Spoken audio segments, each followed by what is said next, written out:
Hello lovely families, good morning to all. আজকে 23 জানুয়ারি আর Tuesday, আর সকাল সকাল বসে পড়েছি আমরা সবাই মিলে একসাথে চা খেতে। Welcome back to my channel. আমি ঝুম, তোমরা দেখছো ঝুমসা এক্সট্রা চ্যানেলে একটা নতুন ব্লগ।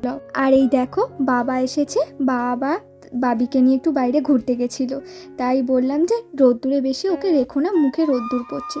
বাবা এসেছে আজকে অনেকক্ষণই, প্রায় 10:30 নাগাদ, আর এতক্ষণ ছিল। তারপর এবার বেরোবার পালা, আর এখন ঘড়িতে বাজে ওই 11টা 11:30 হবে। আর বাবি আমি জিজ্ঞেস করছিলাম তুমি দাদুনের সাথে ঘুরছিলে, আর ও ক্যামেরার দিকে তাকিয়েছিল। আর এই যে দাদুন বাড়ি চলে যাচ্ছে, ও এখন টাটা বাই বাই করতে এসেছে দাদুনকে। তো চলো, বাবা চলে যাচ্ছে, আমিও একটুখানি সামনে ওই দরজাটা পর্যন্ত, গেটটা পর্যন্ত যাব, তারপর বাবিকে নিয়ে চলে আসবো। কেমন আছো তোমরা সবাই? আশা করি খুব ভালো আছো, আর আমরাও খুবই ভালো আছি। আর আমার ব্লগগুলো যদি তোমাদের ভালো লাগে অবশ্যই একটা লাইক করে দিও, আর যারা নিউ ভিউয়ার্স আছো তারা সাবস্ক্রাইব করে দিয়ে পাশে থেকো। আর হ্যাঁ, সকাল সকাল বাবা এসেছিল, কালকে মা পিঠে করেছিল, দুধ পুলি করেছিল, সেই দুধ পুলিটা দিতে। কিন্তু কি জানো তো, যে জিনিসটার প্রতি আমরা বেশি আশা করে থাকি সেই জিনিসটাই ভোগায়। কারণটা পরে বলছি। তো চলো, বাবা টাটা করে দিচ্ছে, আমরাও টাটা করে দিই। আর বাবা চলে গেল, তো আমরাও এবার ঘরে যাব। যেটা বলছিলাম, আর কালকে দুধ পুলি যখন করেছে মা, শুনলাম তখন কত আমি ভালোবাসি, এক্সপেক্ট করেছিলাম একটা বেশ ভালো খেতে হবে। ও মা, মিষ্টি নেই, তার উপর গুড়টাও একটু কম হয়েছে, এই জন্যই বলে বেশি এক্সপেক্ট করতে নেই। যাই হোক, বাবা তো চলে গেছে, আর ঘড়ির কাঁটা তো বনবন করে ঘুরছেই। তো বাবিকেও তো অয়েল ম্যাসেজটা করতে হবে, আর কালকে করেনি, তো সেই কারণে আজকে তো করতেই হবে। তো অয়েল ম্যাসেজ করা হয়ে গেছে, দেখতে পেলে চটজলদি করে ফেলেছি। আর এবার করে দেবো স্মাজটা।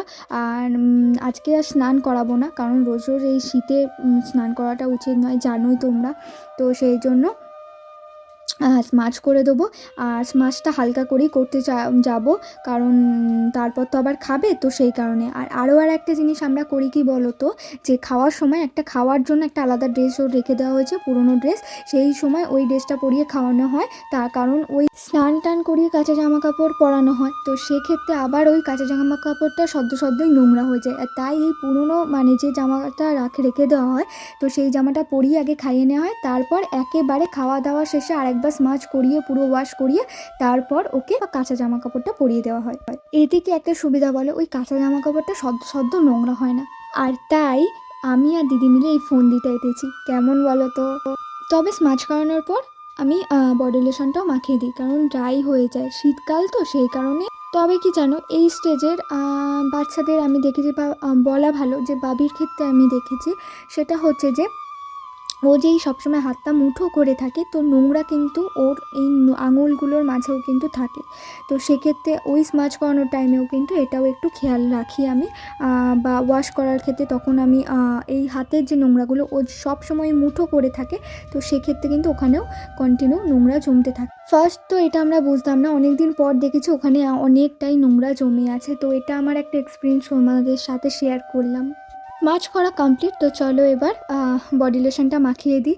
এবার বডি লোশনটা মাখিয়ে তারপর লাঞ্চটাও হয়ে যাবে, কারণ ঘড়িতে প্রায় 2টো বাজতে চললো আর কি।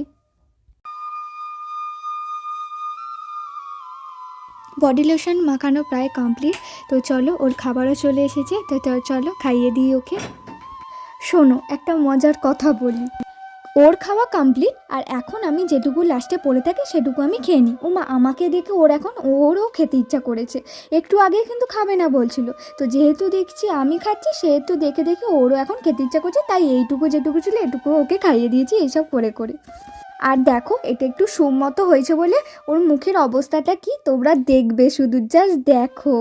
আর আমারও ভালো হলো, নিচটা একটু বেশি মোটা টাইপের থাকে, তো ওটা একটু পেটটাও ভালো ভরে, তো সেই জন্য ওটাও খাওয়াতে পারলাম। যে কোনো স্যুপ মতো জিনিসই নিচটা একটুখানি গাঢ় থাকে, ওপরটা জলের মতো পাতলা থাকলেও, যেমন ডালের মতো হয় আর কি। তবে এটা স্যুপের মতো লাগলেও কিন্তু এটা স্যুপ নয়, এটা ভাতটাকে পিউরি করেই কিন্তু দেওয়া হয়, আর যেহেতু এতটাই ব্লেন্ড করা হয়, তো এটা স্যুপের মতো হয়ে যায়, ওরও খেতে সুবিধা হয়, কারণ ও তো এখন দাঁত ওঠেনি, তাই চিবোতে একটুখানি অসুবিধা হতো, তো তাই এটা পিউরি করে দেওয়া হয় ওকে। প্রথম দিকে মিক্সিতে পেস্ট করলেও অতটাও পেস্ট হতো না, ওর একটু খেতে অসুবিধাই হতো আর কি। তারপর একটা মেশিনের সাহায্যে আমরা এটা করি পিউরিটা, তো সেটা কি তোমাদের একদিন দেখাবো। ওরকম মেশিন তোমাদের ঘরে বা সবার ঘরে প্রায় থেকে থাকে।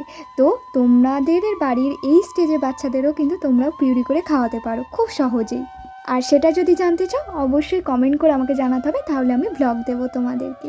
আর এতে এতটাই পিউরি হয়ে যায়, ভীষণ খেতে বাচ্চাদের কিন্তু সুবিধা হয় এই স্টেজে। যাকে অনেকটাই খেয়েছে, যতটুকু পেরেছে, আর বাকি যেটুকু আছে আমি খেয়ে নিই। আর এই দেখো, মুখ মুছতে কিছুতেই দেবে না, সে মুখে ক্রিম হোক আর যাই হোক, মুখে কোনো কিছু অ্যাপ্লাই করা যাবে না। আর এবার ড্রেসটা চেঞ্জ করে দিয়ে ওকে পরিষ্কার জামা কাপড়টা পরিয়ে দেবো, আর তার আগে একটুখানি ওয়াশ করিয়েও দেবো। তেল মাখা, স্নান করা, খাওয়া দাওয়া সব কমপ্লিট, এবার ঘুমোবার পালা। তো চলো নিয়ে এবার ঘুমাই। আর ও হ্যাঁ, চুলটা তো আঁচড়ানো হয়নি, তো চলো আবার চুলটা আঁচড়ে দিই। আর সেখানেও কান্না, মানে মেয়ের কিছু মাথায় মুখে কিচ্ছু করা যাবে না। তো চলো টাটা বাই বাই। ও আবার তো জল খাওয়ানো হয়নি, আবার তাকে বলিয়ে আবার জলটা খাওয়াতে হবে, জলও তো উনি খেতে চান না। তো এই মুখে আমি লজেন্স নিয়েছি, সামনে লজেন্সটা ছিল, তাই ওইটা দেখিয়ে দেখিয়ে লোভ দেখিয়ে দেখিয়ে জলটা খাওয়াচ্ছি। এই আর কি করে খাওয়াতে হয়। আর এখানে বাবুর কাণ্ড দেখো, বাবুর কিন্তু প্রাণ জিজু, কিন্তু ও সবচেয়ে বেশি জিজুকেই ভালোবাসে। আর এখানে জিজু যেহেতু চাদর মুড়ি ঢাকা দিয়েছে, তাই চিনতে না পেরে জিজুকে মাপছে, মানে ভাবা যায় এক একজন এক এক রকমের। তো চলো ব্লগটা এখানেই শেষ করছি, আবার নতুন ব্লগে দেখা হবে। টাটা বাই বাই, ভালো থেকো, পাশে থেকো।